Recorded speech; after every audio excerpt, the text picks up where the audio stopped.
sakjeroning rasa itu ada rasa. Sakjeroning rasa iku ana rasa mesine. Nggih, sakjeroning rasa ana aku. Nggih. Tan meliputi jagat lan saisine. Itu pripun, Pak?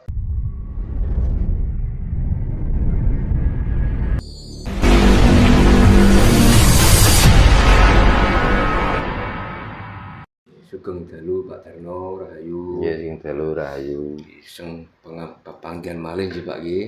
Nggih. Pak, ini ada sedikit pertanyaan mungkin perlu nanti Pak Darno untuk menjelentrehake nggih. Nah, kula kan nanti kepireng istilah ngeten, Pak.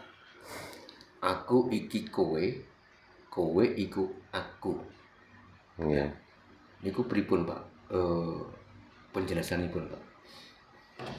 Nggih, saderengipun sugeng dalu sugeng pinanggih malih kagem sederek-sederek pamirsa ingkang pidalem dhateng pundi kemawon. Kita ndedonga sareng-sareng kita tansah pinaringan karahayon, kabagyan, kamulyan dan nebahaken saking pidhalan sami kala menapa-menapa paringi ayem tentrem sak keluarganipun. Salam rahayu. Rahayu saking dumadi. Rahayu. Nggih. Mangsuli pitakenan Mas Indra. Wonten tembungan aku iki kowe, kowe iki aku. Nggih, niku membicarakan utawi ngucapaken bab rasa. Nggih. Nggih, mboten niku mawon sebenarnya ucapan-ucapan niku. Termasuk lamun toh dijiwit krasa lara, aja seneng jiwit. Nah, termasuk niku artine napa? Nggih. Dari bahasa aku iki kowe, kowe iki aku, niku adalah pendidikan yang sangat luar biasa yang ditanamkan atau diajarkan oleh para leluhur supaya kita itu saling menghargai atau saling menghormati terhadap sesama. Menghormati bukan berarti mengadakan napa nggih. Dalam arti hormat itu bukan nuwun sewu, mboten ketemu tiyang ngedang-ngeten mboten. Nggih. Ning kita saged njumbuhaken rasa. Dalam arti njumbuhaken rasa niku di saat orang lain mendapatkan kenikmatan, walaupun kita tidak merasakan kenikmatan itu, ya paling tidak kita itu pahamlah. Mungkin kenikmatan yang didapatkan orang itu dengan kerja kerasnya, dengan keuletannya sehingga dia mendapatkan suatu kebahagiaan berupa harta, benda ataupun ketentraman dalam rumah tangga. Sing dibalik itu, dikala kita tuh melihat kesusahan pada orang lain, lalu kita berpikir bahwa bagaimana rasanya orang yang lagi mendapatkan musibah itu. Seandainya saya, apakah kira-kira kita tuh mampu untuk menerima musibah itu? Maka dari situ terketuklah hati kita untuk segera membantu orang yang kena musibah. Jadi kata-kata itu arahnya untuk membimbing rasa kita tuh supaya saling bisa merasakan dari keluhan orang lain atau bisa merasakan dari melihat kebahagiaan orang lain itu tidak sebelah mata.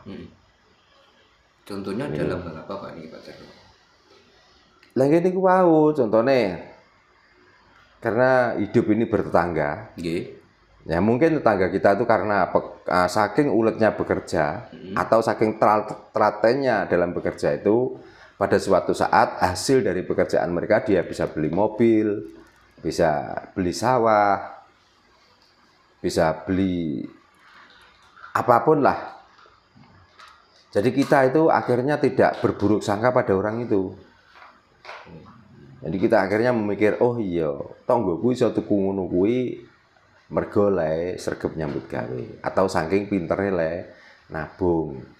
Bukan kita mencurigai tetangga kita bisa beli seperti itu berarti itu hasil ngepet atau ngemek pesugihan.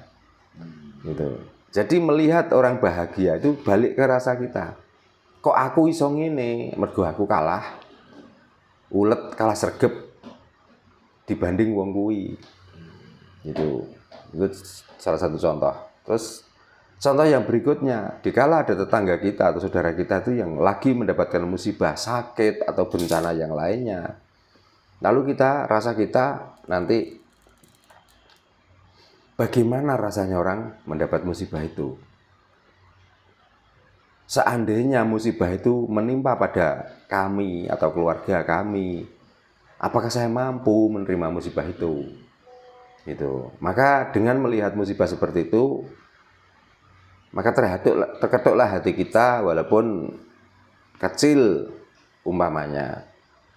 Lalu kita itu berusaha untuk membantu, untuk meringankan beban orang yang kena musibah itu.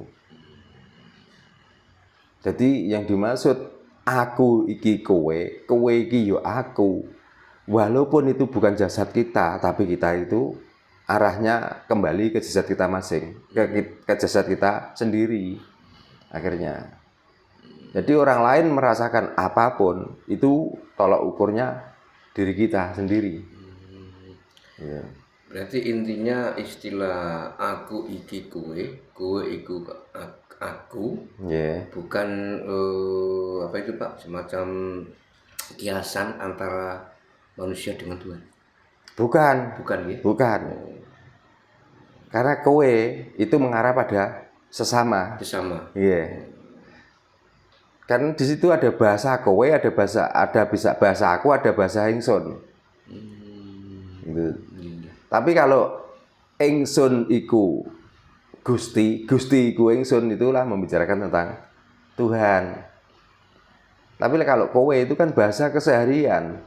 Bahasa keseharian artinya berarti kita dan yang lainnya. Hubungan antar sesama. Kalau ingsun dengan aku ingsun lan Gusti iku ingsun, itu baru membicarakan antara manusia dan Tuhan. Antara jasad dengan roh. Artinya begitu. Nah, kita berbicara rasa, Pak. Nah, ini ada kata-kata, Pak, bahwa sakjeroning rasa itu ada rasa. Sakjeroning rasa iku ana rasa mesine. Sakjeroning rasa ana aku.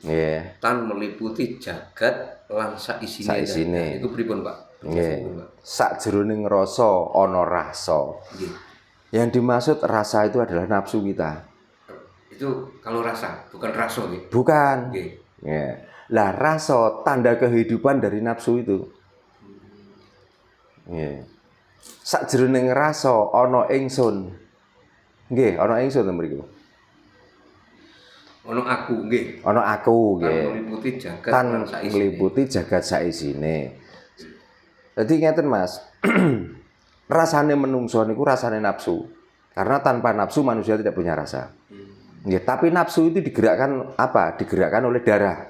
Maka di situ rasa, darah kehidupan. Ya, di dalam darah kehidupan ada aku ingkang tanpa nglimputi jagat saisine. Jadi kita membicarakan alam, membicarakan dunia ini karena apa? Karena ada kehidupan kita.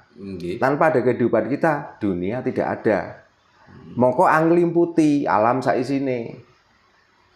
Kita membicarakan batu, berarti kita harus bisa menandai, oh kalau batu itu seperti ini. Nah, setelah seperti ini dan ini diiyakan oleh semua orang. Jadi teng mriku anglimputi alam saisine, artinya orang alam samar, dalam arti alam samar kita tidak mempunyai penemu yang beda dengan yang lain. Nek ngomong waktu berarti pada umumnya benda yang keras seperti itu, setiap manusia itu membicarakan bahwa itulah batu. Tapi kalau kita tuh ngotot dengan perasaan kita sendiri, engkau ngerti banyu ngomong watu.